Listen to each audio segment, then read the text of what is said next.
Hi, everybody. Welcome back to Assault and Battery. I'm Kelly at KELLYTHUL on Twitter and Instagram.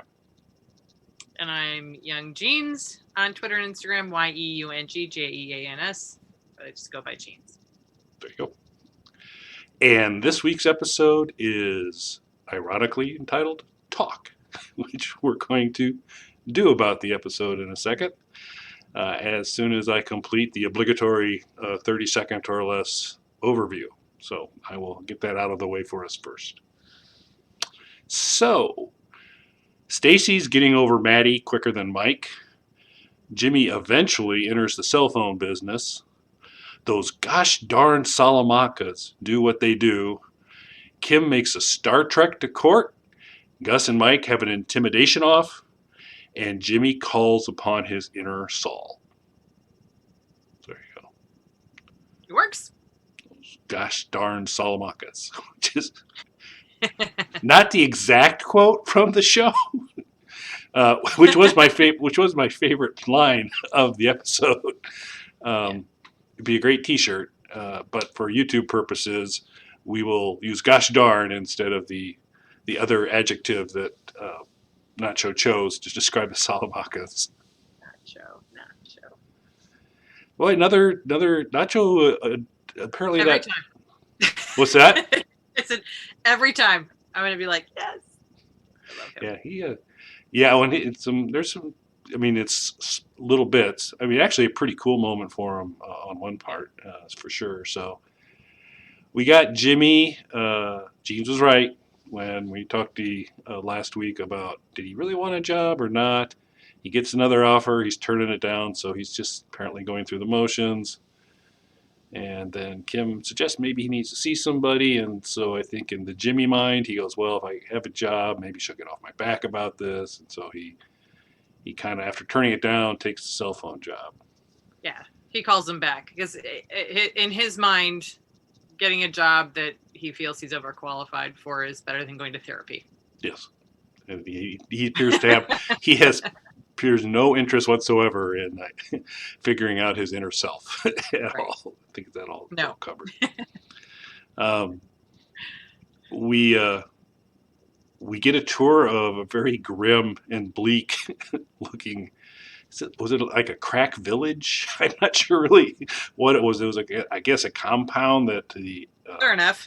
It wasn't the Escobars, but there was some other rival gang, and there was a drop off there to kind of set the stage for what was going to come later.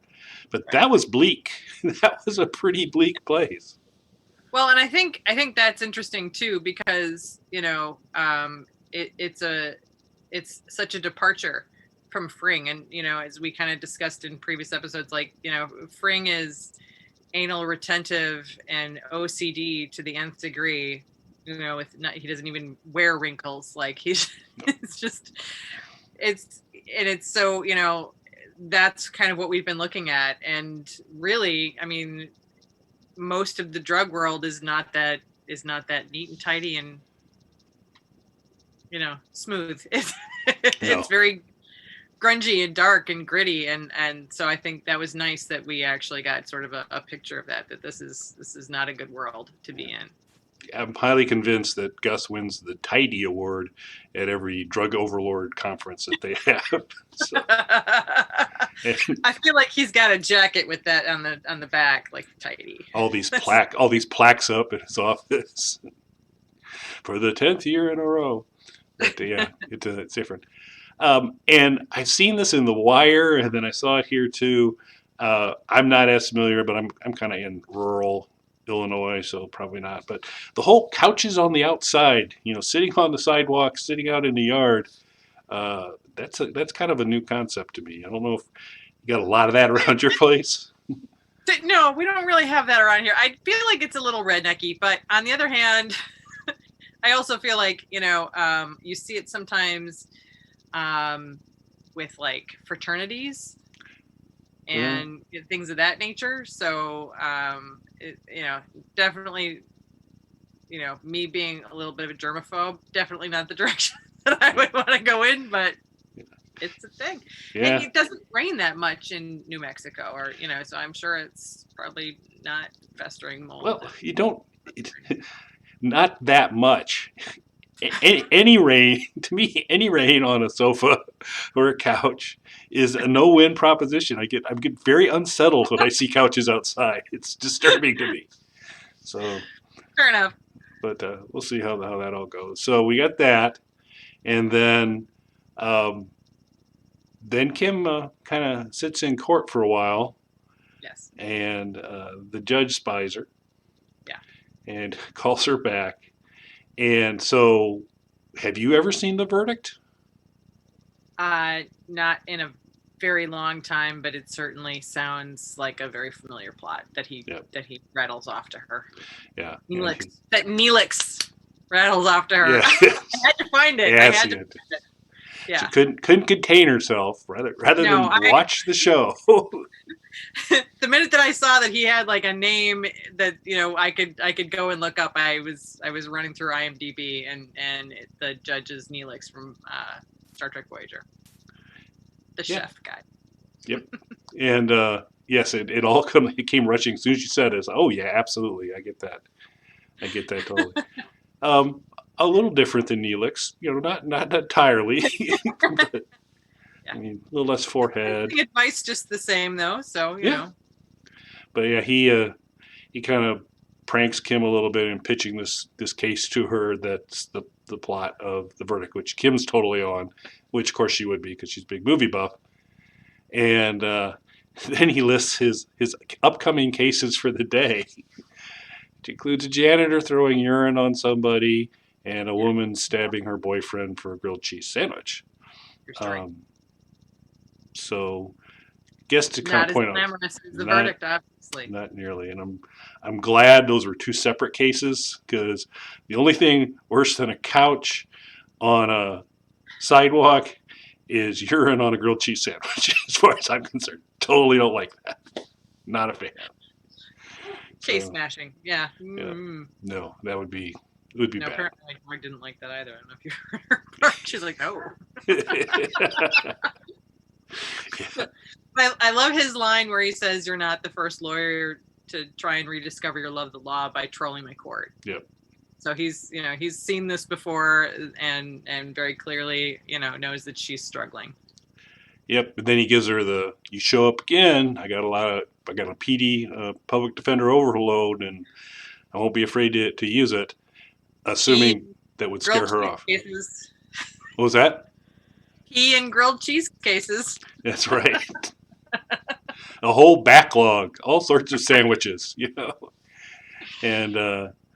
And Kim being true to Kim, sure enough, he comes back into court, and I think a little bit surprised. The judge looks up and sees her plop down there, so she's all about, you got some public defender cases for me, bring them on. Bring it on. So that's that kind of interesting Kim characterization. So yeah.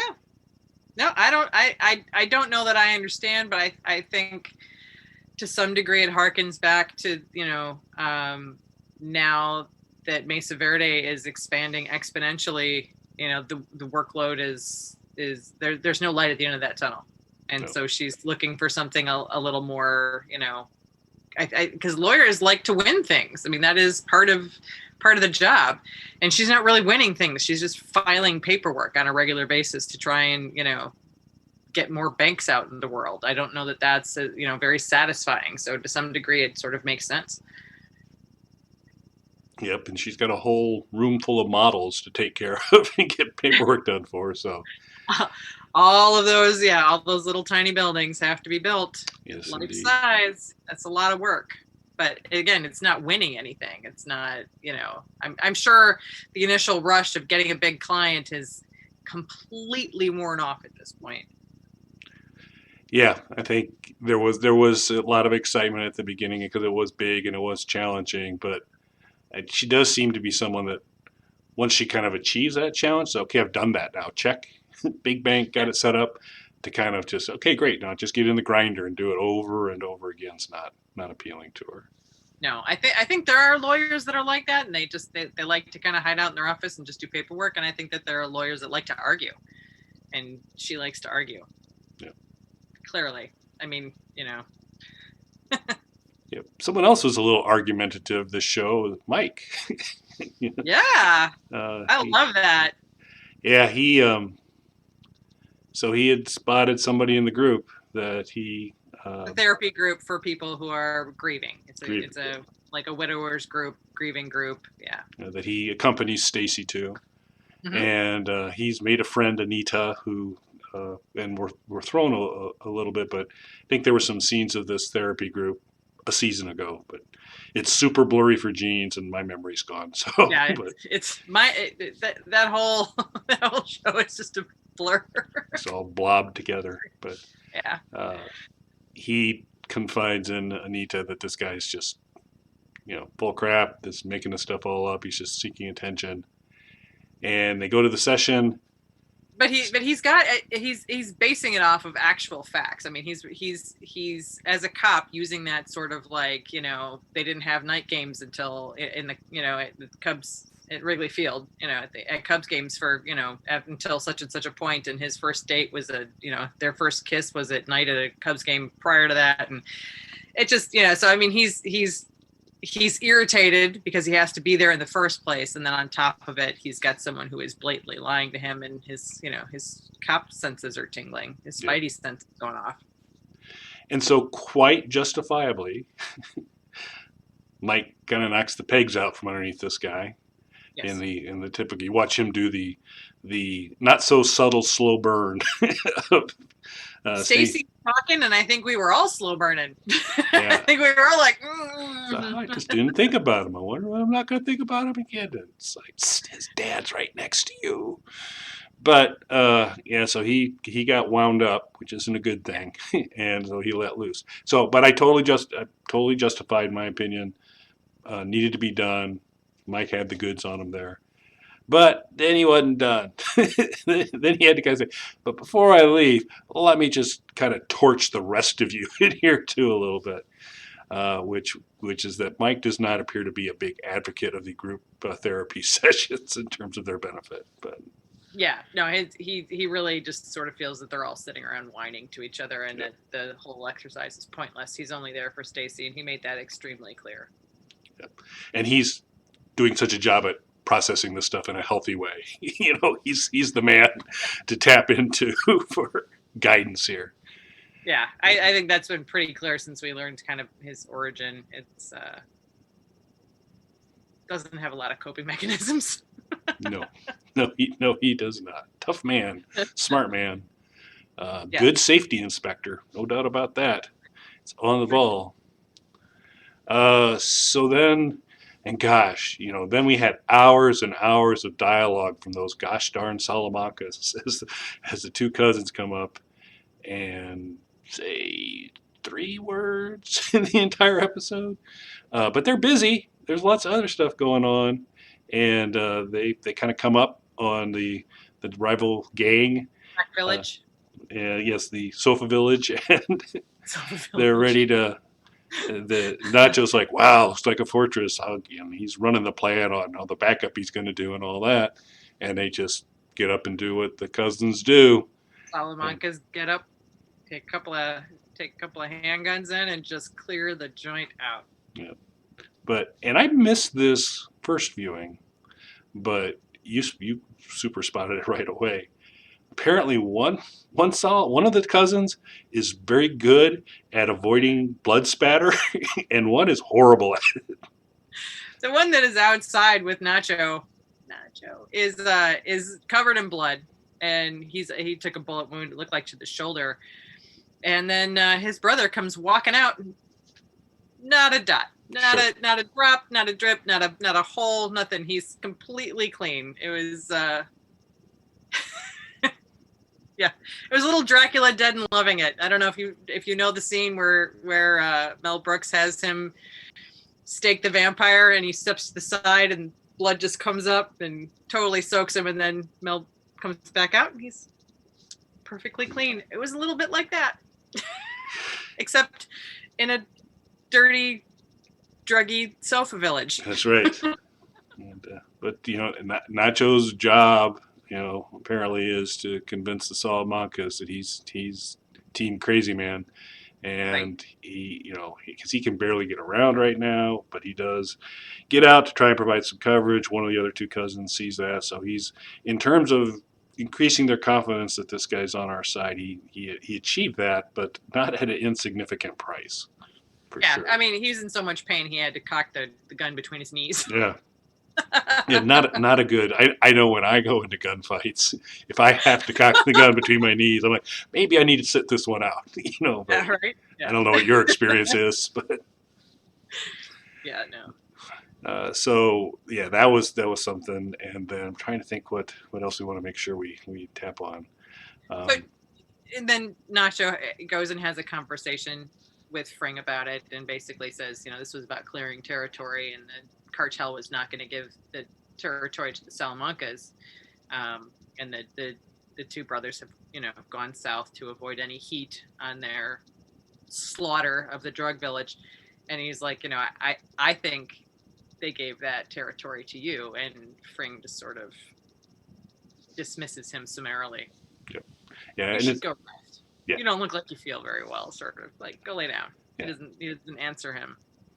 right. Which, but it's the he's not concerned about Nacho, but it's almost Yeah. it's said in a tone like a caring tone to say you should go rest, followed Yeah. with you've got more to do, And so it's in the same vein as, the cartel coming to visit, his employees at Poyos, and he's just sort of like, anybody needs to go to counseling. these are It's the that things. same sort of awkward paternal tone that he has. Yeah. Very Yeah. stiff, very yeah. But, and then so Jimmy took a job, CC Mobile.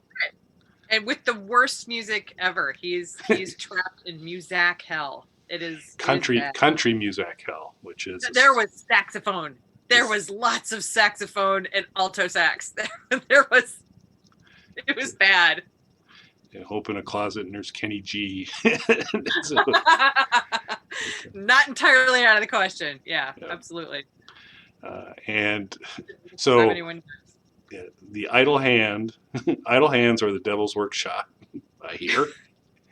And Jimmy's got some the major devil's idle. handball in this case because he was just throwing that ball That's against right. the window. Yep, just Little nothing to kid, do. a 5-year-old. Yeah, he is child. You've pointed out in past episodes that there are many childlike behaviors of Jimmy, and I think the Yeah, what am I going to do? Kill time. He was given good advice by his new employer. Bring a bring a book. book. Yeah. So that that would have been a good idea. Go just catch up on your reading, Jimmy. Wouldn't that be good? But now he's got a bunch of stress balls. So and a big Yes. glass window that they can shoot the camera through, and so that's what goes on for most of Jimmy's time there. Yeah. Until he syncs up, we get a couple of our favorites are back again. Fran with multiple scenes with Mike in the diner, and Ira, the uh, who was part of the Great Hummel Caper, which apparently turned out much better. There was a bidding war for the Barbarian Boy, and Jimmy scored Okay. well. Yeah. And And he basically says, I have if you want to do something again, I have a new number, new phone, because you never know who's listening, which is the light bulb moment for I'm going to sell phones to criminals. And in his usual subtle way of trying to convey that's the approach, Jimmy paints the front of the office with, "Is the man listening?" Get your privacy here, kind of thing on the front, and kind of looks a little bit like his Saul Goodman storefront when he gets done with it. Starts to no inflatable Statue of Liberty doll, but he's got the other stuff going on. So Jimmy has kind of figured out how he can take I've got a real job and do it the way that Slip and Jimmy would want to. Well, and I think that's been part of it the whole time is he doesn't. I don't think he was really looking for a job. I think he was trying to look like he was finding a job until he figured out what he wanted to do. I don't necessarily think that finding the job was really real high on the list. I think it was just more, this will kill time until I figure out a way to make money outside of Hummel capers. Yeah, it takes a while to chase down that next Hummel, And he can't go back to Elder Law, which would be a treasure trove of Hummels, but So that's really not an option for him right now. Yeah. So we'll see. But yeah, so in terms of, big strides forward and plot movement and those, this felt very much like pieces on the board being mildly repositioned. Mildly. The yeah, the I mean, you did get the Salamanca scene was Yeah. had an action component, I'd say, to it, Yes. but Yes. a lot of the other stuff was people sitting in group in court. Jimmy at the cell store when he was bouncing the ball. Yeah, and they ran them very parallel again. Like we had the episode, I think it was 2, where he said that the Gila monster was his spirit animal, and he really went after that job and sort of, and then gave him the finger. And then you had the moment where Kim, kind of goes to his defense about, the ridiculous circumstances of the inheritance, and and then in here it's sort of the same thing. Like, she just kind of goes and hangs out, and she's looking for something to do, and he's in the same position. They run parallel sometimes, and this was definitely one of those moments. Yep. They're not busy, and Nacho's way too busy. He's like, no, I could take a break, right? I could cell phones. That would be great. Right. But, yeah, and then and then we have a real quick moment at the end where Fring wants to talk to Mike and is basically like, what's going on with you and Nacho? Why would you let Nacho do something to Salamanca? I made it very clear that was not to happen, and Mike's just like, hey, I'm not his babysitter. I told you I wouldn't do it. Yeah, because semantics. I don't know. Yeah, because Gus goes full Fring in the, if there's something you need to tell me, I suggest you tell me now. And it's just, he gets the feathers up, and he's kind of giving Mike his full shot, and Mike doesn't really even blink. Goes, Black, yeah, whatever. That's not why I'm here. You gonna do something about it? You're not gonna do something about it. Why am I here? Yeah. And so those two. If you have an ask, he says. Yep. Yes. So now we need to find out what the ask is. Next episode. Or a little like with the ass kiss, but yeah, no, what the ask is. Yeah, I was going to go there. I'll go there. I demonstrated maturity. Well, of course you have an ass. We all have asses. It's a very strange ending. I didn't understand it. No. There was a request. Mike said, "Sir, what is your request of me?" So we shall see with that. So yes. But while not the most action-packed episode, it's fun to talk about it with you, and it was fun to kind of go through that. And we're got another one coming up here soon. So with that, I'm just going to say thanks for watching, everybody.